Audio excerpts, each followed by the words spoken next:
സ്വർണ്ണവില കുറഞ്ഞ നിരക്കിൽ തന്നെ സുപ്രധാന തീരുമാനം കാത്തു വിപണി. ഇന്നത്തെ പവനുവില. കൊച്ചി പശ്ചിമേഷ്യയിൽ നിന്നുള്ള വാത്താഗ് വിപണിക്ക് പ്രതീക്ഷ നൽകിയതോടെ ഓഹരി വിപണി ഉയരുകയും സ്വർണ്ണവില കുറയുകയും ചെയ്തിരുന്നു. എന്നാൽ വലിയ കുറവിലേക്ക് സ്വർണം പോകുന്നില്ല എന്നതാണ് എടുത്തു പറയേണ്ടത്. ഇന്ന് വില മാറ്റമില്ലാതെ തുടരാൻ കാരണം അമേരിക്കയിലെ ചില കാര്യങ്ങളാണ്. പ്രസിഡന്റ് ട്രംപും ഫെഡ് റിസർവ് ചെയർമാനും തമ്മിൽ പോര് ശക്തമാണ്. ഡോളർ തുടർച്ചയായി കരുത്ത് കുറയുകയാണ്. ഇന്ത്യൻ രൂപ ശക്തിപ്പെടാൻ ഇത് കാരണമായി. രൂപ മാത്രമല്ല, ലോകത്തെ പല കറൻസികളും മൂല്യം വർദ്ധിച്ചു.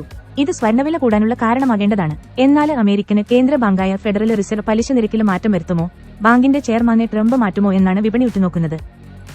ഫെഡറൽ റിസർവ് സ്വതന്ത്രമായ തീരുമാനങ്ങളെടുത്ത് മുന്നോട്ടു പോകുകയാണ് പതിവ്.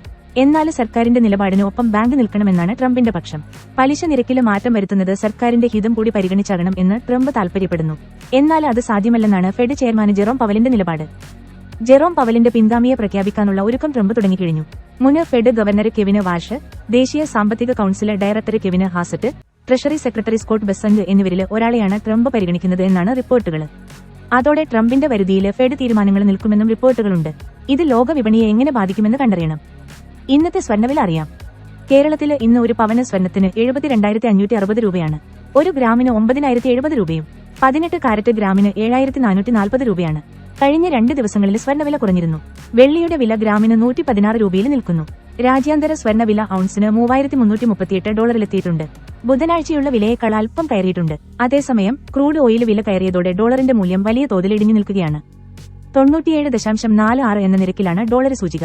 ഇന്ത്യന് 85 രൂപ 85 പൈസ എന്ന നിരക്കിലേക്ക് ശക്തിപ്പെട്ടു. മറ്റു കറൻസികൾക്ക് മൂല്യം വർദ്ധിക്കുകയും ഡോളറിന് മൂല്യം കുറയുകയും ചെയ്താൽ സ്വർണ്ണവില ഉയരും. മറ്റു കറൻസികൾ ഉപയോഗിച്ച് കൂടുതൽ സ്വർണം വാങ്ങൽ നടക്കുമെന്നതിനാലാണിത്. ഡോളർ ശക്തിപ്പെട്ടാൽ സ്വർണ്ണവില കുറയും.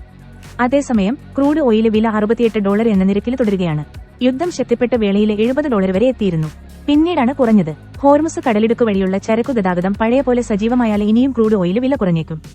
ഇറാനും അമേരിക്കയും തമ്മിൽ വൈകാതെ ആണവ ചർച്ച പുനരാരംഭിക്കുമെന്നും റിപ്പോർട്ടുകളുണ്ട്. ഇന്ത്യയും ചൈനയും അമേരിക്കയുമെല്ലാം ആഗ്രഹിക്കുന്നത് ക്രൂഡ് ഓയിൽ വില കുറയണമെന്നാണ്.